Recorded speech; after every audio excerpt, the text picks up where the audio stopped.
আপনার যদি একটা সেটেলড জব থাকে, একটা স্টেবল ইনকাম থাকে, একটা হ্যাপি ফ্যামিলি থাকে এবং একটা ফুটফুটে বাচ্চা থাকে, আপনি কি করবেন? বেশিরভাগ মানুষ হয়তো ভাববে, "আমি এবার লাইফটাকে একটু এনজয় করে নিই।" তাই তো? তবে আমি ঠিক এর উল্টো পথটা বেছে নিয়েছিলাম। আমি শুধুমাত্র জিমে গিয়েই থামিনি। আমি নিজেকে আরো একবার স্টুডেন্ট বানিয়ে ফেললাম এবং সেটার জন্যে আমি খরচ করলাম প্রায় ৳২,০০,০০০ শুধুমাত্র ফিটনেস সম্পর্কে আসল বিজ্ঞান শিখতে। কেন? সেই গল্পটাই আজকে আমি আপনাদের সাথে শেয়ার করব। ১ম এই আমার একটু পরিচয় দিয়ে নিই। আমি পেশায় একজন কেমিস্ট্রি লেকচারার। তার পাশাপাশি আমি ছোটখাটো গবেষণাও করি। তো আমি একজন গবেষক এবং আমি একজন বিজি ফ্যামিলি ম্যান। আমার একটা ফ্যামিলি আছে এবং আমার একটা ছোট্ট বাচ্চা আছে। তো এরকম একটা মানুষের দৈনন্দিন রুটিন কেমন হতে পারে? সারাদিন ক্লাস, মিটিং এবং তারপর বাচ্চাকে সময় দেওয়া, সন্ধ্যেবেলা বাচ্চার সাথে খেলা, ফ্যামিলিকে সময় দেওয়া, ফ্যামিলির সাথে সময় কাটানো। এই সব ব্যস্ততার মধ্যে কিন্তু আমি থাকি। তো এত কিছু ব্যস্ততার পর অবশ্যই ক্লান্তি থাকে এবং সময়ের অভাব থাকে। এই পর্যায়ে এসে অনেকের মনে হতে পারে যে এখন আবার বডি বানিয়ে কি হবে? বা এখন আবার আলাদা কোনো কিছু পড়াশোনা করে কি হবে? কিন্তু আমি একটা জিনিস বুঝেছিলাম যে এই সময়টাই কিন্তু আমার কাছে সবচেয়ে ইম্পোর্টেন্ট এবং আমাকে এই সময়টাকে ঠিকভাবে ইনভেস্ট করতে হবে। কেন? চলুন সেটাই দেখি। তো আমি যখন ১ম জিমে যাওয়া শুরু করলাম, ওয়ার্কআউট করা শুরু করলাম, আমি ১ম Instagram এবং YouTube এ বিভিন্ন ইনফ্লুয়েন্সারদের দেখে তাদের ওয়ার্কআউট যে অ্যাডভাইস সেটাকে কপি পেস্ট করতাম। কিন্তু আমি দেখলাম যে এগুলো শুধুমাত্র একটা ট্রেন্ডস এবং কয়েকদিনের মধ্যেই আমি পুরোপুরি কনফিউজড হয়ে গেলাম। কারণ কেউ একজন বলছে যে কার্ডিও ইজ লাইক ম্যাজিক, আবার কেউ বলছে কার্ডিও পুরোপুরি বেকার, ওয়েস্ট অফ টাইম। কেউ বলছে যে ইন্টারমিটেন্ট ফাস্টিং করলেই সেটা শরীরের জন্য সবচেয়ে ভালো। কেউ আবার বলছে যে 6 মিল এ ডে আমাদের ফলো করা উচিত। এরকম হাজারো কন্ট্রাডিক্টরি ইনফরমেশন আমি বিভিন্ন জায়গায় পেতে লাগলাম যখন আমি সোশ্যাল মিডিয়া ফলো করলাম। তখন আমি বুঝলাম যে আমি এই যে ট্রেন্ডস গুলো ফলো করছি এগুলো অ্যাকচুয়ালি আমাকে কোনো রেজাল্ট দিচ্ছে না এবং দেবেও না। আমাকে জানতে হবে ফিটনেসের রিয়েল সায়েন্স এবং তারপরেই আমি আমার প্রকৃত রেজাল্ট পাবো। এবং অবশ্যই আমি আমার শরীর নিয়ে কোনো রকম জুয়া খেলতে চাইনি। তাই আমি বেরিয়ে পড়লাম ফিটনেসের প্রকৃত বিজ্ঞান সম্পর্কে জানতে। তো এইখানে আমার একটা অ্যাডভান্টেজ ছিল কারণ আমার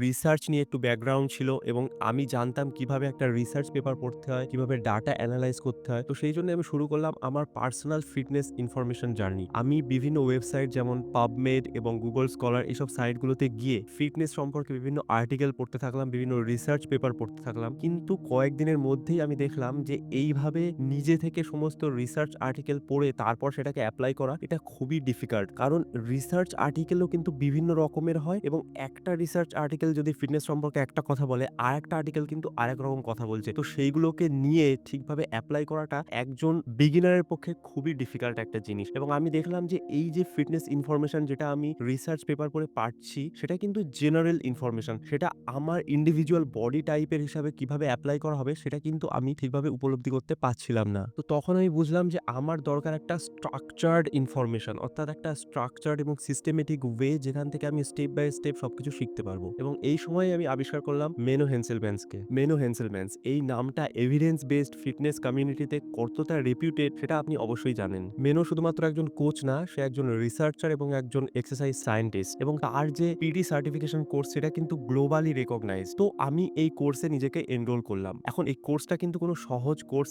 ছিল না। এটা এরকম কোর্স না যে আপনি জাস্ট টাকা দিয়ে এনরোল করলেন এবং ৭ দিনের পর আপনি সার্টিফিকেট পেয়ে যাবেন। এরকম কোর্স কিন্তু এটা নয়। এই কোর্সে আপনাকে কিন্তু পুরো ডিটেইলস এ সবকিছু পড়ানো হয়। প্রায় ৪০ টা মডিউল ছিল এই কোর্সে, যেখানে নিউট্রিশন এবং এক্সারসাইজ, লাইফস্টাইল, ফিটনেস এবং লাইফস্টাইল সম্পর্কে যা কিছু হয় সবকিছুর একদম evidence based detailed study material provide করা হয়েছিল এবং সেগুলোকে ডিটেইলড এ কিন্তু আমাকে পড়তে হয়েছে। বিভিন্ন মক এক্সাম সেখানে ছিল, সেগুলোতে আমাকে অ্যাপিয়ার হতে হয়েছে এবং আমাকে সবকিছু ডিটেইলস এ পড়তে হয়েছে। রিসার্চ পেপারও আমাকে পড়তে হয়েছে এটা স্টাডি করার সময়। তো যাই হোক, আমি আগেই আমার রুটিন বলেছি যে সারাদিন ক্লাস থাকে, তারপরে বাচ্চাকে সময় দেওয়া, তারপরে মিটিং, এইসব কিছুর পরও আমি কিন্তু নিজের জন্য সময় বের করেছি। রাত জেগে আমি আমার এই কোর্সের জন্য পড়াশোনা করেছি এবং শুধু পড়াশোনা করলেই নয়, এখানে কিন্তু একটা প্রপার এক্সামও থাকে। সেই এক্সামে মাল্টিপল চয়েস কোশ্চেন থাকে। তার পাশাপাশি আপনাকে একটা ডায়েট প্ল্যান, একটা ওয়ার্কআউট প্ল্যানও তৈরি করতে হয়, অর্থাৎ প্রপার কেস স্টাডি আপনাকে দেখাতে হয় এবং তার সাথে সাথে আপনার যে এক্সারসাইজ ফর্ম সেটার ডেমো কিন্তু আপনাকে দিতে হবে। যদি এগুলোতে আপনি ভুল করেন তাহলে কিন্তু আপনি সার্টিফিকেট পাবেন না। অর্থাৎ একটা ভুল এবং আমার ৳২,০০,০০০ কিন্তু পুরোপুরি নষ্ট হয়ে যেতে পারত। তো যাই হোক, আমার কাছে ৳২,০০,০০০ নষ্ট করার মতো লাক্সারি কিন্তু ছিল না এবং সেই কারণেই আমি অত্যন্ত সিরিয়াসলি কোর্সটাকে স্টাডি করেছি এবং দিনের শেষে আমি কিন্তু পরীক্ষাটায় পাস করে আজকে আমি একজন সার্টিফাইড পার্সোনাল ট্রেনার। তো আমি যে এই ৳২,০০,০০০ ইনভেস্ট করে এত কিছু শিখলাম, এটা আমি না করে এই ৳২,০০,০০০ আমি একটা বাইক কিনতে পারতাম, বাড়ির জন্য কিছু করতে পারতাম, একটা লাক্সারিয়াস ট্যুরে যেতে পারতাম, কিন্তু এগুলো আমি করিনি। কারণ আমি জানতাম এই যে ৳২,০০,০০০ আমি আমার পার্সোনাল ডেভেলপমেন্ট এর জন্য ইনভেস্ট করছি, এটা আমাকে লাইফ লং সার্ভ করবে। তো যাই হোক, এই কোর্সে আমি কি শিখলাম? এই কোর্সটা করার আগে আমি জানতাম যে জিমে গিয়ে ভারী ওয়েট তুলতে হয়। কিন্তু যখন আমি কোর্সটা করলাম তখন আমি জানলাম যে এর পেছনের আসল সায়েন্সটা কি? মেকানিক্যাল টেনশন কি? মাসল কিভাবে গ্রো করে?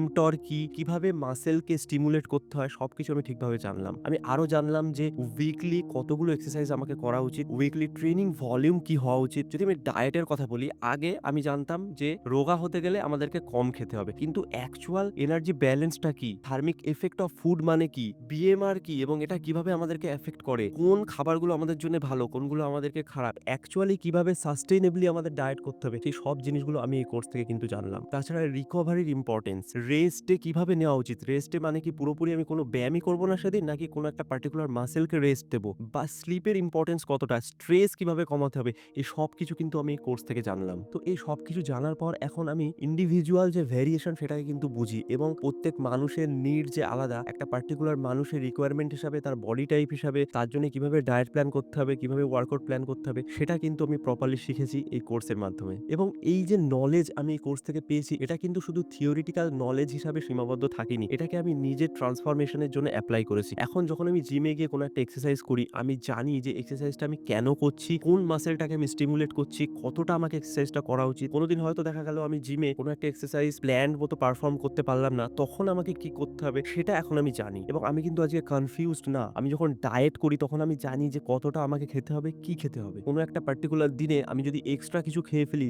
জাঙ্ক খেয়ে ফেলি, আমি জানি যে এটাতে তেমন কিছু হবে না এবং এটাকে কম্পেনসেট করার জন্য আমাকে কি করতে হবে সেটাও কিন্তু আজকে আমি জানি। তো আজকে আমার কাছে এই যে ফিটনেস জার্নি, এটা কিন্তু কোনো কনফিউশন না, বরং আমি অনেক বেশি কনফিডেন্ট এবং আমি জানি যে আমাকে কি করতে হবে এবং আমি অ্যাকচুয়ালি কি করছি। তার সাথে, সাথে আমি এখন স্লিপকে অনেক বেশি প্রায়োরিটি দিই, স্ট্রেস ম্যানেজ করার চেষ্টা করি। এই সবকিছু আমি কিন্তু শিখেছি এই কোর্সের থেকে। তো এখন আপনার মনে প্রশ্ন আসতে পারে যে এত কিছু জানার পর আমি YouTube এ এসে কেন ভিডিও বানাচ্ছি, তাই তো? আমি জানি আমার মতো অনেকেই আছে যারা ফ্যামিলি লাইফ নিয়ে বিজি, ওয়ার্ক নিয়ে বিজি, তাদের প্রফেশন নিয়ে বিজি। কিন্তু তারা চায় ফিট হতে, তারাও চায় সঠিক পথ ফলো করতে। বাট সোশ্যাল মিডিয়ায় বিভিন্ন মিস ইনফরমেশন এর জন্য তারা ক্লান্ত। তো আমি তাদের জন্যে রাস্তা দেখাতে চাই। আমি চাই না যে আপনাকেও রাত জেগে আবার পড়াশোনা করতে হোক বা ৳2,00,000 খরচ করে একটা এক্সপেনসিভ কোর্স করতে হোক আপনার বডিটাকে ফিট বানানোর জন্যে। আমি যা কিছু শিখেছি সেটাকে সহজ ভাষায় আমি এই চ্যানেলে আপনাদের সাথে শেয়ার করব। আচ্ছা, শেষে আমি এটা বলে রাখতে চাই যে এই ভিডিওটা কিন্তু নিজেকে বড় করে দেখানোর জন্য নয়, বরং আমি আমার এক্সপেরিয়েন্স আপনাদের সাথে শেয়ার করতে চেয়েছি এবং আমি এটাই দেখাতে চেয়েছি যে একজন বিজি মানুষ, একজন ফ্যামিলি ম্যান, একজন প্রফেশনাল, সেও কিন্তু চাইলে সবকিছুই করতে পারে। সে তার ফিটনেস অ্যাচিভ করতে পারে। সে চাইলে নতুন কোনো বিষয়ে নলেজ গেইন করতে পারে এবং আপনার নিজের উপর ইনভেস্টমেন্ট করতে বা আপনি নতুন কিছু শিখতে চাইলে সেটার জন্য কখনোই কিন্তু দেরি হয়ে যায় না। যেকোনো টাইমে আপনি যেকোনো কিছু শুরু করতে পারেন। বয়স আপনার জন্য বাধা হতে পারে না, বাট আপনার নিজের এক্সকিউজ আপনার জন্য বাধা হতে পারে। যদি আপনি রিয়েল এবং এভিডেন্স বেসড নলেজ চান, যেখানে ট্রেন্ড নয় সিস্টেম আছে, যেখানে হাইপ নয় রিসার্চ আছে এবং কুইক ফিক্স নয় সাস্টেনেবল সলিউশন আছে, তাহলে হ্যাবিট টু ফিটে আপনাকে স্বাগত জানাই। সাবস্ক্রাইব করুন এবং আমাদের পাশে থাকুন। আমরা একসাথে শিখব এবং একসাথে আমরা আমাদের ফিটনেস গোল অ্যাচিভ করব। কারণ আপনার এই ফিটনেস জার্নিতে আপনি একা না, আমিও আপনার পাশে আছি। দেখা হবে পরের ভিডিওতে। Stay happy, stay strong.